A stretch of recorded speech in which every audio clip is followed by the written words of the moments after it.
Hello the internet, hope you're all well, thanks for stopping by. Now you're probably wondering why I'm sat playing a sim racing game on a review of a Keter storage container. Well, bear with me viewer, because I'm going somewhere with this. You see, last year I posted a video up on YouTube showing how I built this structure here, the Keter Artisan Cortina Signature Ashwood Shed. And now I'm going to do the exact same thing for this. I've bought the Keter Premier XL storage shed, all 1150 litres of it. Now I've had a lot of people who watched my build and review of the Keter Artisan shed, and I've had some fantastic feedback, so thank you very much for everyone who watched that video. If you do want to watch that, click the link in the top right corner of this video, but I thought I'd do the exact same thing for the Premier XL.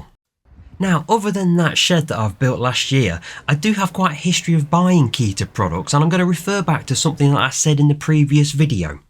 This is my Store It Out Max. We bought this in July 2015 from Amazon, and it's held up really well. It lives under a very sticky, sappy sycamore tree, and it's also in direct sunlight, yet it's held up very well. We keep the bird feed in there and a few camping items in there, and it's always dry, it's always reliable. And when I'm cutting the hedge that's behind it, I stand on it. It's a very sturdy structure. It has got a slight bow on it, but it actually had a slight bow on it when it arrived. I think that is a really good structure. Now this particular one is the Keter Deluxe storage box, and it's one of the lower items in the range of Keter products, and it's not particularly good if I'm totally honest. I would never want to lift this up off the ground because the bottom would fall out of it. It does maintain everything dry inside, but probably not such a problem with this because I've put all the hose pipes and paraphernalia in there, so it's not a big problem. But it's not the best thing in the range, but you get what you paid for. That is one of the cheapest things in the range. Now that's not actually a Keter product. That I think was a Lifetime picnic bench that we got from Costco, and that's really good, that is. The last thing I'm going to show you is the Keter Eden bench that we've had since July 2018, and it stood up to quite a lot of abuse actually, that does, and it's not got the strongest lid, if I'm honest, but it will support the weight of 3 adults on it, so it's not too bad actually. Now let's talk money. As you can see on screen, I paid £165 for this product. That is the best price I have ever seen. I've never seen anywhere as low as that, and I've been tracking this for over a year.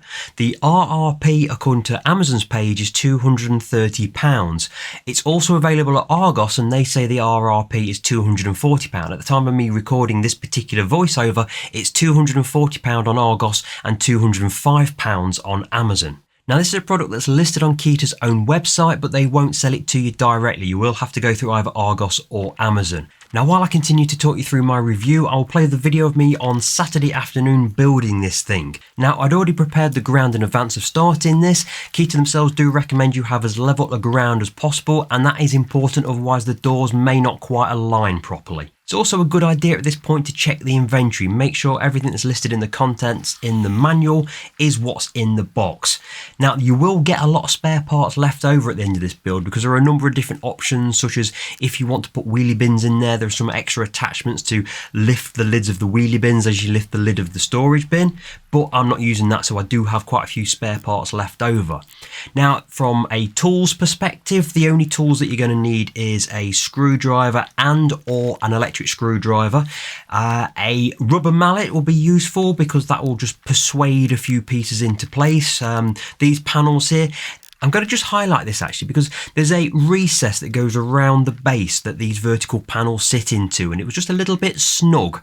I had to be very careful and tease them in just so I didn't bend the plastic as it goes into the base. Also, a couple of the vertical panels were just slightly bent, only just slightly out of being true, but it just meant there was a little bit of gentle persuasion again to get them to sit correctly. And it's something you tend to find with flat pack furniture. You do enough of them over time and you realise that not all the manufacture of panels is quite correct. You'll find alignments a little bit out, holes don't quite align with screws, that sort of thing. You just kind of roll with the punches with these sort of things. But generally this was a pretty decent build. There wasn't anything that was too far out of whack.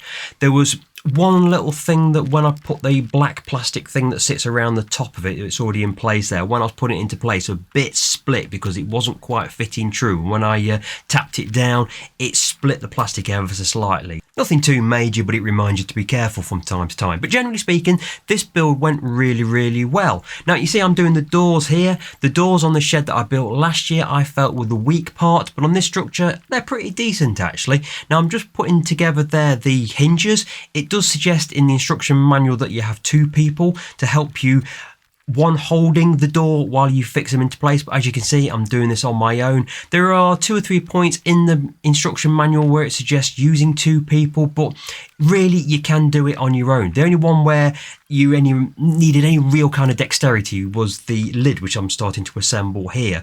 That I just balanced on my head as I fixed it into place. I can understand why some people might want a second person to do that, but as you'll see from this video, it is entirely possible to do this on your own should you have the skills and the dexterity to be able to do so. Something you'll always notice with these Keter builds is that the main body of the structure will go up really quickly. You'll think, oh, I'm going to get this done in minutes. It's when you start doing the fiddly bits like I'm doing now, the hinges, the release catchers, the securing screws. There are an awful lot of securing screws, and that's one thing to point out actually. You do need to have access around the back of the structure, certainly as long as your screwdriver and the length of a screw, because there's a lot of screws round the back. In fact, I'm fixing some of them into place now. I've had to pull the whole structure out. It's a very lightweight structure. It's not going to be a struggle to pull the thing out while you get round the back, but it's worth bearing in mind nonetheless. And that is it. That's the structure built.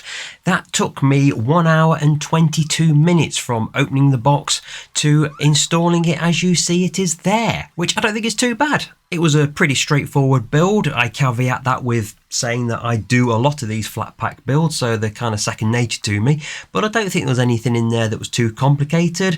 I did it on my own, and I'm sure most people will be able to do it on their own as well. You're going to end up with a trip to the tip unless you've got a very large recycling bin, because there's a lot of cardboard left over. But there you go. It is a really decent product. I think it is befitting its premium title. Now, I'm obviously going to compare this directly with the other structure I've got, which is a very similar size, 1200 litre, the Keter Store It Out Max, which I've had for 10 years and is absolutely fantastic. Now, if they were as RRP, which is about £170 for the Store It Out Max and £240 for this, I would find it difficult to justify the £70 difference. Yes, you are getting a slightly more sturdy structure. It's not magnificently sturdier than the other one, but it's got a 10-year guarantee rather than a 5-year guarantee. But is that worth an extra £70? I'm not sure whether it is or not. That said, as I said earlier on, I bought this for about £165, which is actually cheaper than the Store It Out Max. In which case, obviously, go for this if you can find it at that price. What price would I pay up to for it to become justified over the Store It Out Max? Well, I would definitely pay up to £200 for this. At RRP, I don't think it's worth the additional money over that, the Store It Out Max, because like I say, I've had this for 10 years.